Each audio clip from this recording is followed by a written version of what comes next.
Welcome. In this quick and easy tutorial, I'll be showing you how to delete a budget here in Spendee. All right. So first up, go ahead and open up the app. And once you're in here, go ahead over to the bottom tab. And here we have budgets. Okay. Now, if you're using iOS, you won't be able to see it right here. You're going to want to tap on the navigation button if it's not in here. Just like the more section right here, just tap on the navigation icon. And then once done, you'll be able to see budgets. Tap on it and just tap on it again for you to be able to see all of your budgets. Okay.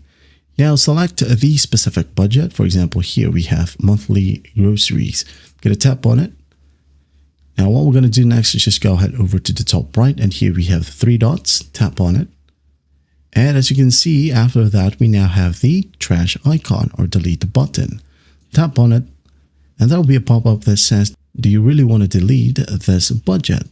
So if you're really sure, just tap on delete right here, wait for it, and you should be good to go. That is it. That's how simple it is to delete a budget here in Spendee. Well, I hope this video helps and I'll see you in the next one.